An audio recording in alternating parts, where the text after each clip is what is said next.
Welcome to another recent game pickups video.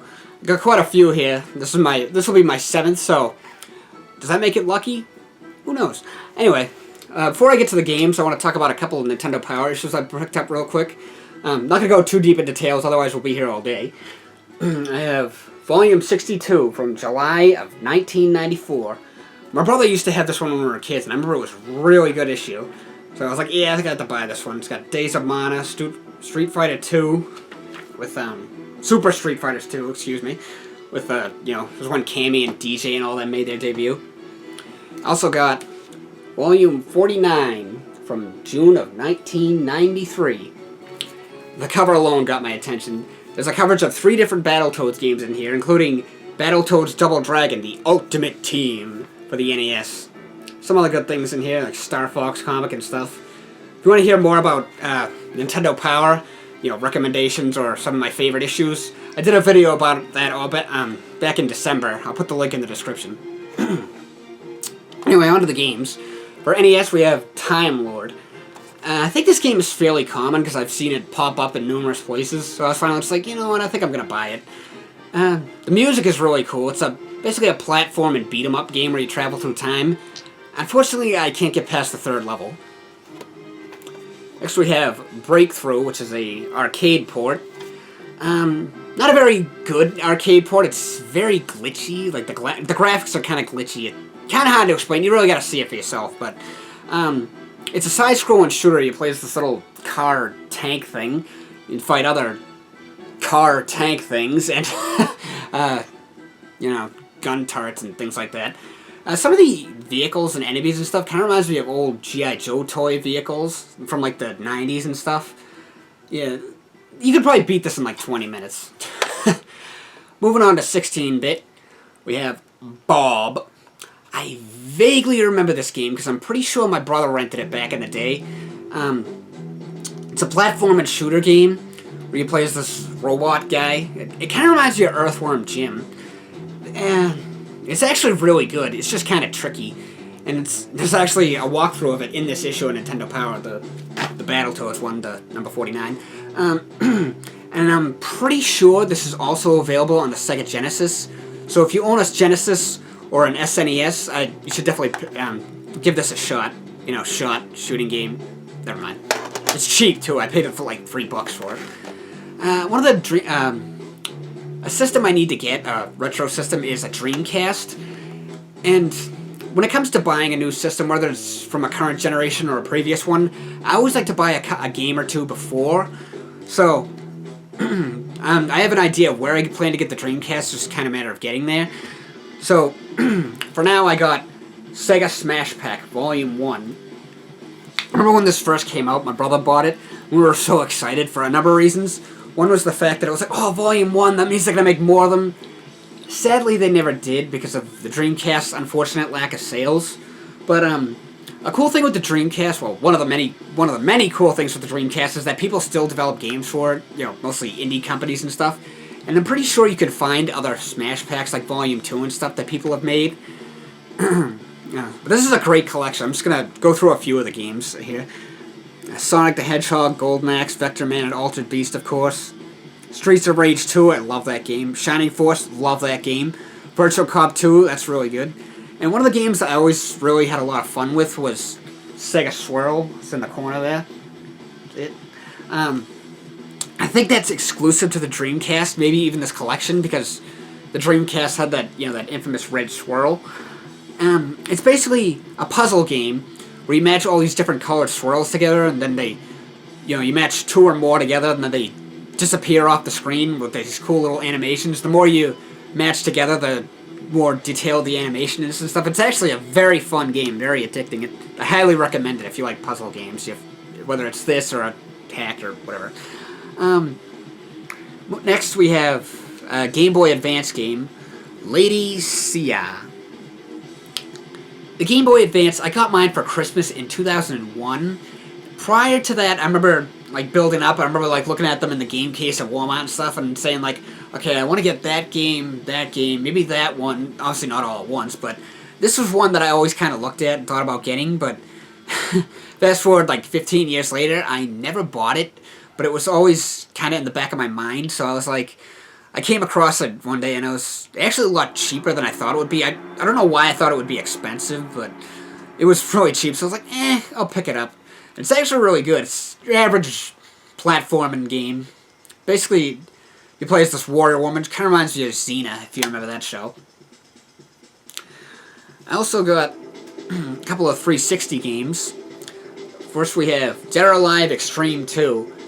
I never really got into these games, but with all the, I'm sure a lot of you heard all the stuff going on with like the social justice warriors and stuff, so I was like, you know, it's trying to censor video games and stuff, calling them sexist. But, so I was like, you know, I don't get involved in it, but I was like, you know what? I'm gonna, even though it's like 10, you know, I'm gonna buy this older one just to kind of piss them off. You know, and it's actually pretty fun. I mean, you know, it's not meant to be sexist. It's just some goofy little game of girls playing beach sports and stuff, and it's a lot more fun than I thought it would be. I've been playing it quite a bit. You know, and don't get me wrong, I'm all against equal rights and stuff, but that's not what this is all. What they're all doing this for. They're just, you know, it's like trying to get their name out there. You know, it's like the grandfather in that Simpsons Halloween special. I just want attention. Anyway, moving on. I also have Borderlands 2. Seeing the commercials for these games, I'm like, oh, these look awesome. I want to get them. For whatever reason, I don't know why, I never bought any of them. Even after becoming platinum hits and $20 and stuff. So I was in Target one day, and I was walking by a clearance section, and I saw this on the clearance rack, and it had a sticker on it for $10. So I was like, I debated about it. It was literally like the scene from Wayne's World, like, wait a minute. No. Wait a minute. No. Wait a minute. So I bought it. Been playing it. It's really good. It kind of reminds me of, what's that game? Time Splitters, which was a great game, first-person shooter series for the, from the 6th generation. I also got a couple of controllers here. I got the, a blue Afterglow Wiimote nunchuck. There's no battery in it, so I can't show you, but it's a blue one. Also, for Wii U, I got this Metal Mario fighter control pad. It's pretty cool. It's nice because you can plug it right in. And you can just plug it right into this. There you go. You just set that down and you're all set to play Smash Bros. Over. Look how shiny it is. Anyway, 4 more games. And, oh, no, there it is, sorry.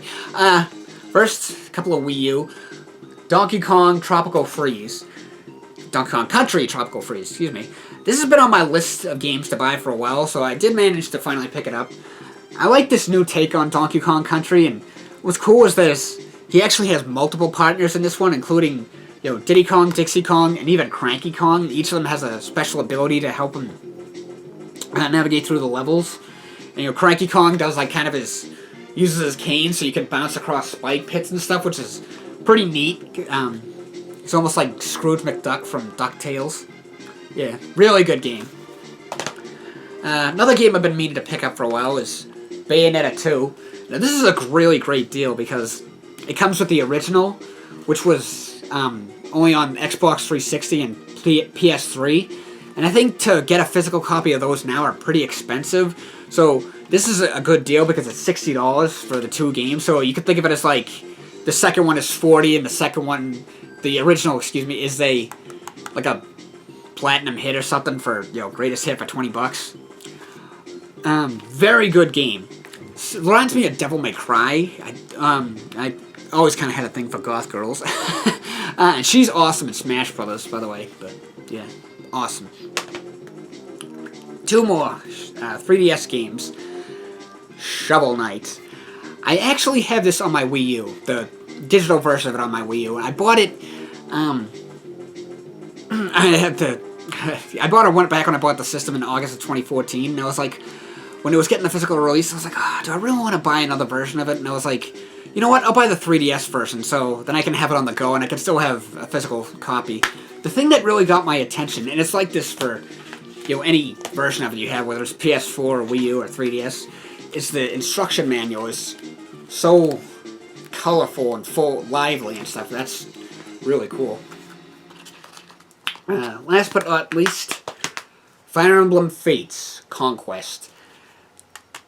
big Fire Emblem fan. I've mentioned them mostly in my countdown videos, like. But yeah, I've been a big fan of them since their international release in 2003. This one, there's actually 2 different versions of it. This is like, the other one is Birthright. This is the more darker path, I guess you could say. That's why I chose this one. And there's another one coming out in March, I believe, or something. Like, I don't know, it's continuing store. It's kind of confusing. I'm same with Pokemon. It's like, I'll buy just one. I'm not buying both or all 3 or whatever. But it's a really good game.